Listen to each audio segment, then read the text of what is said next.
Welcome to all Anno 1800 fans. We just got a 1 hour and 30 minute official live stream from the Anno team and a new dev blog. I will of course post in the video description below the link to both of these if you want to watch them for yourself. But in this video today, what I want to do is just show you the highlights, recap everything you need to know about all of these news. First, I'm going to quickly show you the next cosmetic DLC, the Old Town, the actual buildings in games. Then we'll move to DLC 12s, all of the new functionality, the new tier of population, the new monuments. So there's definitely quite a lot to cover there. Then we'll also quickly cover the 4th scenario. If you're familiar with my channel, you know I love scenarios. I have videos on how to get the gold medal, how to get all of the badges for all of the scenarios, so definitely looking forward to this one, which does seem quite interesting too. And then lastly, we'll just recap quickly the free updates. So even if you don't have season 4, even if you didn't buy DLC 12, you'll still get that free update. Okay, let's dive in. First of all, this new cosmetic DLC, as we said, the Old Town, coming on the 8th of December. I mean, actually everything is coming on the 8th of December if you didn't hear. So DLC 12s and the cosmetic DLC coming on December 8th. So for this cosmetic DLC, we'll have two big things. One is we'll be able to build some walls and some towers. You can see some on the screen over here. There's quite a few different variations of them, both for the walls, for the towers, and even for the gates, where we have gates where you can put one road, two roads, so a couple of different gates. So with that, you can create some small castle, you can create sort of inside your city an old town. And on top of that, we have new skins for many of your buildings to make them sort of old. You'll be able, for example, to change your farmers, your workers, your artisan houses. This is, for example, over here, the artisan one. But you can also change other buildings like the fire station, the town hall, the school, and a few others. So this DLC does seem to be quite an interesting one for all of the beauty builders out there. Don't hesitate to tell me in the comments below if you're thinking about buying it. But now let's move to the big thing, DLC 12, the final DLC of Season 4, New World Rising. As the name suggests, this is focused on the new world, but actually bringing a couple of elements also to the old world. The first element is the map is getting bigger. So don't worry, you don't have to restart a new game, a new save. Even on your existing save, the map will just get bigger. Well, basically on the north side and the west side, you get more islands. I think it seems to be between 6 and 8 new islands, again in that corner that you can see now on the screen. And in particular, really in the corner, there's one big new island. It's not as big as the one in the Cape, but still pretty big. And in particular also because there's less rivers. And that's actually also the case for many of the new islands. They've created new islands to add to the pool of islands anytime you start a new game. And these ones have less rivers. So that could help, if you think those rivers are a bit too challenging. And on top of that, I think this island, in particular this new big island, is amazingly beautiful. Look at these waterfalls, they're looking so good. We'll come back to this new big island because there's a couple of things linked to it. But before, let's move to the new tier of population. Indeed, now we don't have just the jornaleros and the obreros, we can move to a third tier, the artista. As you can see, they are very colorful.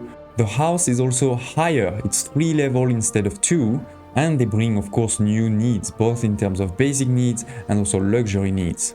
It's worth noting that you actually also get it in the Hacienda. As soon as you unlock it, you will get it in the Hacienda. Similar to all tiers in Anno, you can upgrade, you can unlock this new tier when you have an obrero that is full, right? So when you give all of the resources, and the last resources for the obreros unlocks at 1000, so you need at least 1000, then you need to provide and then upgrade. In terms of this house, this will be 40 people per house and could actually go to 85 with the lifestyle needs and probably even higher with items, I'm guessing. And then remember that the one in the Hacienda is always a bit bigger and therefore it is 80, double, and with lifestyle need you can go to 165. So that's quite huge. Of course, as I said, we're gonna need to provide to them a lot of new goods. There's a lot of new goods, but there are also some old goods that have gotten a twist. The first one, for example, is the sewing machine. Now, instead of bringing the sewing machine from the old world, you can also start making them in the new world if you want. You don't have to, but you can, using the bauxite aluminium recipe that we just had in the last DLC. Then the first new good is balls to play football. You're gonna use the caoutchouc and a new element which is an Anno farm, which has 4 modules to make those balls. Then we have the mezcal, which is sugar, citrus and herbs, which is a new fertility that a number of your islands will get, right? This is a very colorful field, it looks pretty nice with 128 fields by default. Then I'm not sure how they pronounce that, but I think ralea, which is calamari fishery, so you put that on your arbor, herbs and corns. Then a cool one, ice cream, we're gonna need to use chocolates plus citrus plus milk. And the milk is an interesting one because basically it's gonna be a bonus resource that's coming out of your cow farm if you provide them with electricity. Because yes, now we can have electricity in the new world. This was honestly something that everybody had predicted. I think nobody's surprised over here. And to be honest, I'm actually slightly disappointed. Why? Because it's sort of the same electricity. You're gonna use your oil. This will help you boost some of the production and will also be necessary for some new production, like the milk that I just mentioned. Then you need to make some perfume, which will use another new farm, the orchard farm, which is super colorful again and 128 fields. Then the ethanol and the coconut. And then another new mechanics that they're introducing is we're gonna have a couple of public services. So it's a building, right? You put it inside of your city, but it requires some resources to function. So a bit similar to the department store if you wish. And remember that that means we're gonna need to also start putting warehouses close by to our city or in the middle of our city. For the Samba dance school, this first one, you're gonna need to build some costume, which is using some cotton, some pigment, and some Nandu farm with electricity. Then we can start building some fans with aluminium, steel, celluloid, and copper cables, a new one, maybe that you remember from the first Eden burning scenario. And as you can see, slowly but surely getting quite complex. Then another of those new public service needs, the cinema, where you're gonna use celluloid, salpetre, make some film rolls in this cinema. And then it gets really complex with the scooter that is basically using all of the things we just mentioned before, as you can see on the screen now. And our population is also going to need a new public service, which this time is just a building, there's no input goods, so it's just based on the range, like your market or the church, and it is the beach. So of course you have to build the beach on the harbor, but what's really cool is that you can then expand the beach. There is a number of ornaments and we can put them around our beach, and the more ornaments we put, the larger the range is gonna be. So basically, instead of having to put multiple small beaches, which you can do, but the point is you don't have to, because now you can also, if you want, create just a huge beach, including one of the ornaments is actually sort of sand, so that basically, you can start expanding the beach inside of your island. Now going back to the electricity, I said it was a bit boring because it was the same thing with oil. It's not completely true.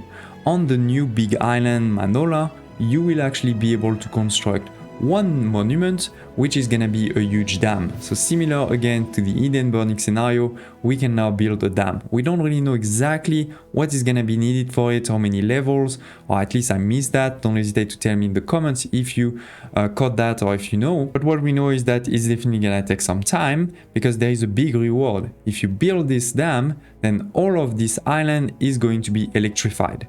So you won't need to provide electricity at all, it will be provided to the whole island, just for that one, but still, that's a pretty interesting element. On the other hand, the other monument is a football stadium. So I was wrong in my first video on the topic, a couple of months ago I said it was probably a bullfighting ring, but no, this is a football stadium, and this football stadium is a bit similar to old world warfare because you can deliver some resources and money to make some championships.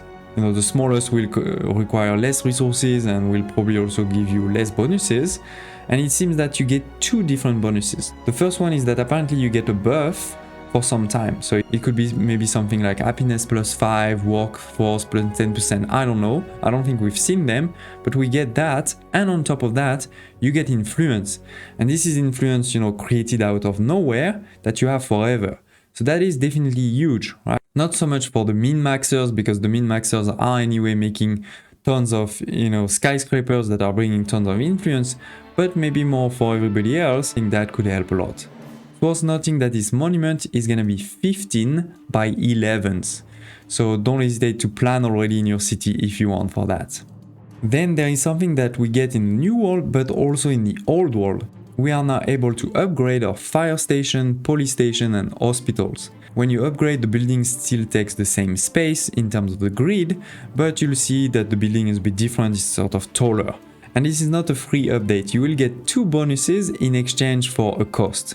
So what is the cost? Well, those buildings now will start to require goods to function, similar to the Samba dance school or the cinema, right? They require something to function, it's not just a building with a range.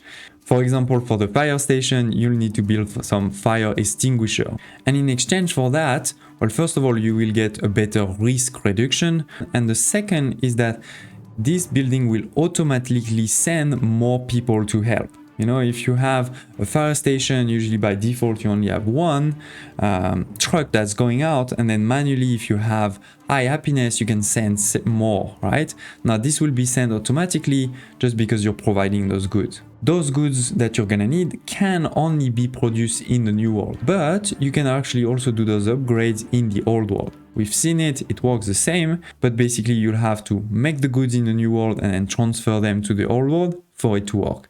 And remember, that also means, once again, we need a warehouse to deliver those goods.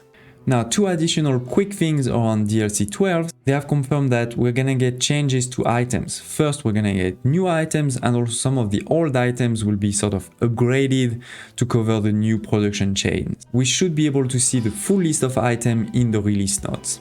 And then second, in the Grand Gallery, remember we got the Grand Gallery in the last DLC, I have covered that on the channel, don't hesitate to check in the video description below if you want a description of what it is and how to use it. We're gonna get some new items, apparently double the number of items, so that could be quite interesting. So this is everything that I think has been fully confirmed for DLC 12. Don't hesitate to say in the comments below if you have any question, if you also found something else that I missed, I'd love to hear about it. But now let's move to the new scenario, this 4th scenario. As I said before, you know, I have quite a few videos on the channel on scenarios, so don't hesitate to check that out. And today this new scenario is quite interesting. We're gonna play as Madame Kaina, and the big thing is linked to money. Because usually we make most of our money through taxes, right? If you provide resources to your people, they are taxed and that gives you an income. Now, there won't be any taxes. The only way to make money is gonna be by selling resources, which means that now you need to provide resources to your people, but on top of that, you need to make sure that you produce enough to actually sell to make enough money to balance, you know, your maintenance of your ship, of your production. Now, talking a bit more about the scenario, we didn't see too much, but we could see that there was 6 traders, Paloma, Isabel, Yoska, and also some of the old world traders or AIs like Lady Hunt. We also saw a number of ships like airships and normal ships, and also this paddle steamer. I don't know what that is, but it looks fun. I definitely counted more than 10 islands on the map, so I think there's definitely potential there. And there's gonna be a lot of special events that influence also market prices. I'm guessing increasing or decreasing market prices. So you'll have to take advantage of that. The new tier of population, the Artista, will be there. But as always with scenarios, you know, some of the productions are different. They simplify, they change some of the productions. So we'll have to discover that when we first play the game. And then one thing that was really surprising to me is there are actually no timer for the gold medal. The gold medal is that we apparently need to do an exhibit for all repatriated artifacts. We need to collect pesos for the heritage fund, and we need to sell 500,000 tons of goods, which seems completely crazy. I don't know, which seems huge, but maybe I missed something. But there's no timer. So I'm not really sure why it's gonna be difficult to get the gold medal. Maybe it's just gonna be long to get the gold medal, I'm not too sure, but something for sure that we'll have to try together. And finally, a reminder that even if you didn't buy Season 4 or this specific DLC, you will still get the free game update 16, which will bring a number of things as always. It's 3 big things. The first one is around the lifestyle needs that they introduced in the last free update, update 15. Remember that they give you more population for free because you don't need, for that population all of the consumption, you just need to give them one special good. And what they've done is that now in this next update, they've done some balancing to make them a bit easier. For example, the bear fur from the Arctic that many people were complaining about, we're gonna need less for investors. So that's number one. Then number two, as you can see on the screen now, we have this tree in the middle now. This is for all of your ornaments. They've taken out all of the ornaments from the construction buildings and they've put them into a sort of separate UI, where a separate tab where you can find all of your ornaments nicely organized. You can find them either organized by DLC or organized by types. So I think that will definitely help a lot all of the beauty builders out there. But I'd love to hear your thoughts in the comments below. Do you like that? Do you think it's going to be useful or not? And then the last one is the biggest one, a very simple one, but quite a big one. In the past, we could only move one building at a time. Now that is over. We have the multi-move. You can move as many buildings as you want, all in one click. You basically drag over everything that you want to move, and then you move them all at once. And it's not just that you can move all of your houses at once, you can move the house and the street and the market all together at once. So that will definitely help a lot of people. This will probably be linked to the difficulty, right? Remember, in the expert difficulty, usually you can't move building, so you probably won't be able to do multi-move either. But I'm sure that in the easy difficulty, we'll be able to do it. So now, hopefully you can better prepare for this new DLC. And I'd love to hear in the comments below or on my Discord community, what do you want to see first? When the DLC drops, do you want me to show you how to get the gold medal in the new scenario? Do you want me to build the new monuments, share the new productions? What do you want to see? Please tell me so I can deliver that for you all. As always, thank you for watching and I really hope to see you next time.